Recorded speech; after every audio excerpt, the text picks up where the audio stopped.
बबुआ अपने घर के बाहर नहीं निकलता था। बबुआ 12 बजे सो के उड़ता था।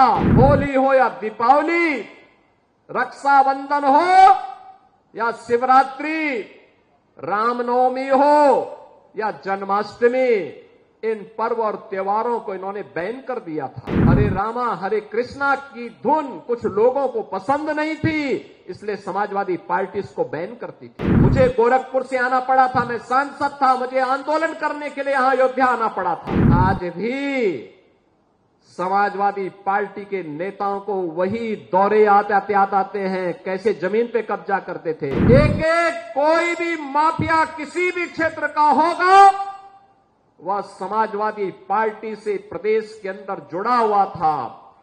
और परिणाम क्या था? ये माफिया की पैरेलल सरकार चलती थी। बबुआ अपने घर के बाहर नहीं निकलता था। बबुआ 12 बजे सो के उड़ता था और प्रदेश की जनता पिसती थी।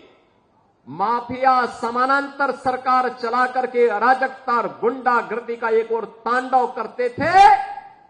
दूसरी तरफ मुस्लिम तुष्टीकरण की हद को पार करते हुए पर्व और त्योहारों में भी इन्होंने किस कदर अराजकता फैलाई थी, किस कदर अराजकता फैलाई थी। होली हो या दीपावली, रक्षाबंधन हो या शिवरात्रि, रामनवमी हो या जन्माष्टमी, इन पर्व और त्योहारों को इन्होंने बैन कर दिया था।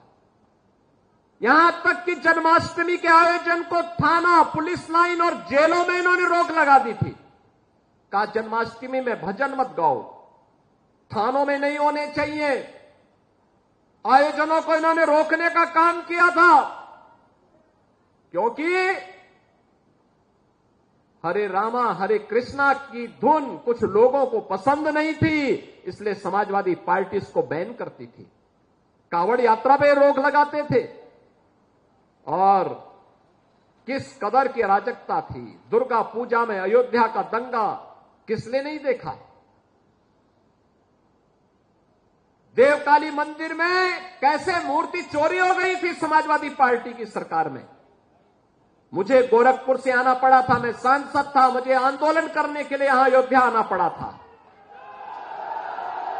बहनों और भाइयों, एक तरफ ये अराजकता, ये गुंडागर्दी चरम पर।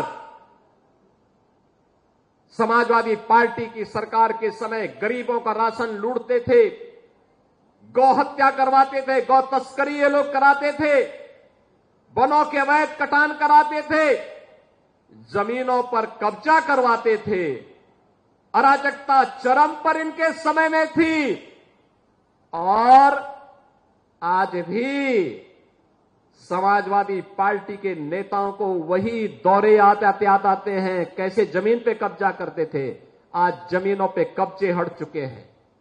हमारी सरकार ने, डबल इंजन की सरकार ने 2017 में बनने के बाद एंटी भूमाफिया टास्क फोर्स बनाया।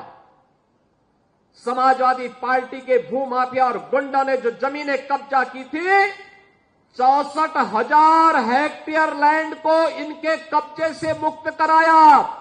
तो जब गुर्गों से आप जमीन कब्जा मुक्त कराएंगे तो सरगना को तो परेशानी होगी ही होगी।